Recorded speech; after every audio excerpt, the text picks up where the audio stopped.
E a defesa de Roberto Jefferson pediu ao Supremo Tribunal Federal a transferência do ex-deputado do complexo penitenciário para o hospital. Segundo os advogados, ele apresenta sintomas similares aos de Covid-19 e de gripe provocada pelo vírus influenza A. Diga, Augusto. 11 vezes campeão. Foi 11 vezes campeão? 11. Boa. Roberto Jefferson segue preso desde agosto de 2021 pelo suposto envolvimento nas denominadas milícias digitais. Começo essa com você, Fiuza, que nos diz desse pedido aí apresentado pela defesa do ex-deputado. Ele está, evidentemente, objeto de uma perseguição. A gente não encontra no direito a base. Bom, a gente está na era Mariz, né? Falávamos do Fernando Pimentel, que quer ser candidato. O crime foi cometido, para que punir, né? E serve o oposto também, né? Quer dizer, o crime não foi cometido, para que não punir? Por que não punir? Então, no caso do Roberto Jefferson, é isso. É uma situação de perseguição política a partir de uma corte judiciária, o que é um problema que eu acho que deveria ser examinado pelos juristas, pelos jurisconsultos, né? Não aqueles das prerrogativas da cara de pau. Isso devia ser examinado, porque o Roberto Jefferson, ele, enfim, né, ele é agressivo, ele foi pessoalmente contra, né, investiu pessoalmente contra ministros do STF. Isso tudo poderia ser objeto de processo judicial, de investigação, de inquérito, mas ele foi diretamente para o xadrez. E isso baseado numa teoria, numa tese, né? Num inquérito de fundamentações subliterárias. Não, faz parte de uma organização que quer a destruição das instituições e ameaça subversão à ordem e tal, então recolhe. É assim que está acontecendo. E acho eu que, assim como todos os assuntos que a gente está tratando no programa, a sociedade, aquela que não é do bando do Lula, aquela que não está acreditando que o crime compensa e tal, mas que está meio assistindo, a gente está numa encruzilhada, né? Ou a gente começa a estranhar esses desvios institucionais, isso é um desvio institucional, né? A lei não está sendo bem aplicada. Então, a gente precisa questionar. Não adianta os pingos nos is, não são a corregedoria da República, né? Então, a gente precisa que apareçam, né, as vozes ainda respeitáveis para dizer, olha, onde é que está o mérito aqui? Onde é que está o direito? Este réu, o que ele é? Qual é o processo? Qual é o processo legal? Falam tanto, né? Os impertigados, aí, o devido processo legal. Aí, quando eles querem, não tem devido processo legal nenhum. Estão seguindo lá nas prerrogativas, né? Não tem crime, mas por que não punir? Diga, Cris.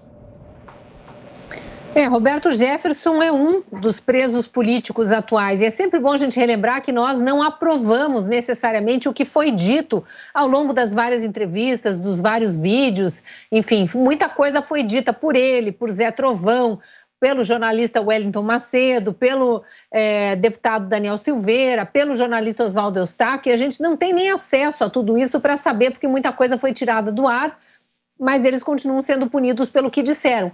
O caminho correto da lei brasileira, do nosso Código Penal, deveria ser processo por parte de quem se sentiu ofendido por injúria, calúnia ou difamação. Ponto. Esses 3 crimes descritos são crimes da comunicação social, podem ser punidos com multa.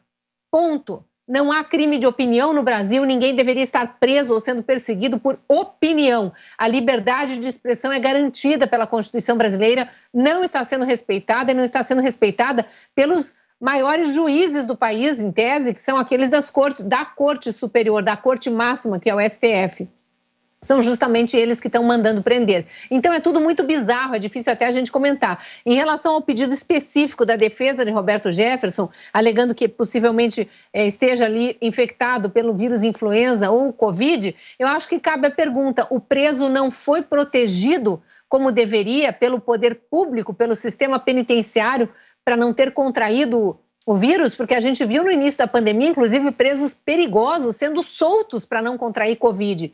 E aí o Roberto Jefferson, que cometeu o crime de palavras, de externar palavras e opiniões, esse está lá exposto ao vírus?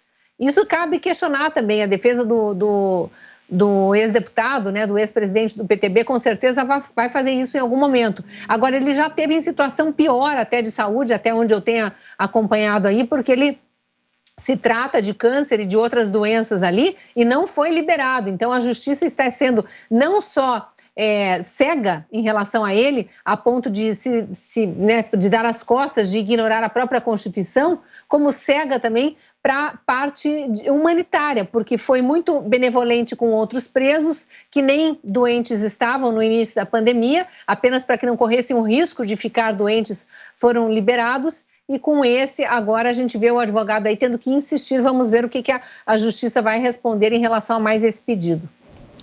A gente já segue esse giro com os comentários do Augusto, da Ana. Antes, a gente acompanha agora os destaques do Jornal Jovem Pan, que começa daqui a pouquinho, às 8 horas, na sequência do Pingos. A minha parceira Lívia Zanolini já está lá no nosso estúdio. Boa noite, Lívia. Boa noite, Brown. Boa noite a todos.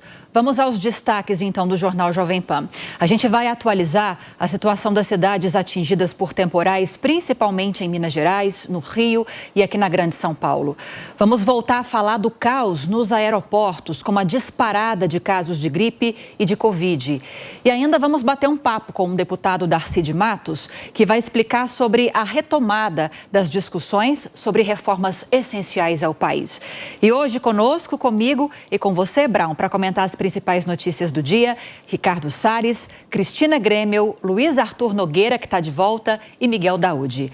Como você disse, é daqui a pouquinho, às 8 da noite, coladinho nos Pingos nos Is. E eu te espero e espero toda a nossa audiência aqui da Jovem Pan. Combinado, então. Até já, Lívia. A Cris já está aqui com a gente. Levo ela, a gente completa o nosso time daqui a pouquinho, então, 8 da noite, no Jornal Jovem Pan. Vamos seguir repercutindo essa informação que trouxemos, então, do pedido apresentado pela defesa do ex-deputado Roberto Jefferson ao Supremo. Queremos ouvi-lo, Augusto. O que é preciso é transferir o Roberto Jefferson para a liberdade, né? Para as ruas, ou então transferir o Alexandre de Moraes para um manicômio. O crime não existe, não está capitulado em nenhum código, não existe. E ninguém pode ser condenado por um crime que não existe. Tá? Já são mais de 5 meses que ele está preso. São 5 meses, é um bom trecho da vida. E o Alexandre de Moraes puniu por quê? Porque não gosta que falem mal dele. Já quis abrir um boletim de ocorrência porque alguém no Clube Paulistano estava falando dele. É coisa que a gente faz em qualquer mesa, assim. Então é o caso de abrir um boletim aqui. Eu estou falando publicamente. Até quando isso aí vai vigorar? Esses advogados picaretas não se preocupam com isso? Nem foi cometido o crime. Eles querem que o crime, não haja punição, mesmo havendo crime. E quando não há crime, eles não se manifestam. 5 meses. Como é que pode ser tolerado isso aí?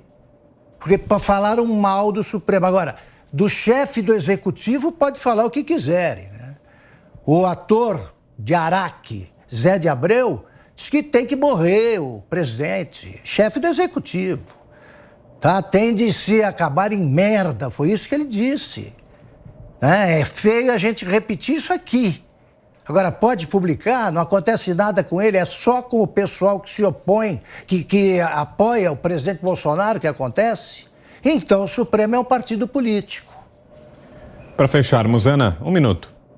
Um partido político e um aglomerado de ativistas, né? Não é uma corte constitucional, não é mais. O STF pode ter aí a sua teoria na Constituição, né, de que é uma corte constitucional, mas essa composição não faz jus aí ao que está escrito nas nossas leis.